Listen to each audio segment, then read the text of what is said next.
இப்போ weight loss பண்ணிட்டு இருக்கவங்க டெய்லி பேஸ்ல வந்து கலோரி கவுண்ட் பண்ணி எடுக்க முடியுமானா கண்டிப்பா முடியாதுங்க. அதனாலதான் இப்ப நான் சொல்ல போற வந்து சிம்பிளான 4 ஸ்டெப்ஸ் வந்து ஃபாலோ பண்ணீங்களான்னா ஈஸியா நீங்க கவுண்ட் பண்ணாம கரெக்டான அளவு வந்து இன்டேக் பண்ணலாம். ஆனா அதுக்கு முன்னாடி என்னோட 30 டேஸ் சேலஞ்ச் ஜாயின் பண்ணி வெயிட் லாஸ் பண்ணணும்னு நினைச்சீங்கன்னா தாராளமா வாட்ஸ்அப் பண்ணலாம். அதே போல டெய்லி பேசிஸ்ல இந்த மாதிரி யூஸ்ஃபுல் இன்ஃபர்மேஷன் தெரிஞ்சுக்கணும்னு நினைச்சீங்கன்னா மறக்காம ஃபாலோ பண்ணிக்கோங்க. இப்போ நீங்க உங்க ஃபுட்டை வந்து நீங்க பேலன்ஸ் டயட்டை வந்து எடுக்கணும். பேலன்ஸ் டயட் என்னன்னு சொல்லிட்டு பாத்தீங்கன்னா சிம்பிள். இப்ப நான் போடுற ஒரு பிளேட்ல பாருங்க, இதுதான் பேலன்ஸ் டயட். அதுவும் முக்கியமா போர்ஷன் வந்து ரொம்ப ரொம்ப இம்பார்ட்டன்ட்.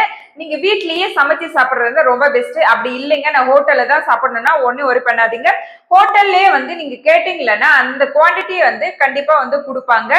கரெக்டா வந்து இன்டேக் பண்ணலாம். அடுத்து வாட்டர் வந்து சாப்பிடறதுக்கு முன்னாடி 1 டம்ளர் வந்து இன்டேக் பண்ணீங்களன்னா உங்களுக்கு வந்து இப்ப ரொம்ப வந்து சாப்பிடாம கொஞ்சமா சாப்பிடுற மாதிரி உங்களுக்கு வயிறு வந்து ஃபுல்ஃபில்னஸ் ஆயிடும். அடுத்து டே ஃபுல்லா வந்து ஆக்டிவா இருந்தீங்களன்னா நீங்க எக்ஸ்ட்ரா கலோரி இன்டேக் பண்ணா கூட நீங்க வந்து அது வந்து பர்ன் ஆகும். அப்போ வந்து உங்களுக்கு ரொம்பவே வெயிட் லாஸ் பண்றதுக்கு ரொம்ப சப்போர்ட்ஃபுல்லா இருக்கும். கவுண்ட் பண்ணி தான் டெய்லி எடுக்கணும் அப்படின்ற அவசியமே இல்லை.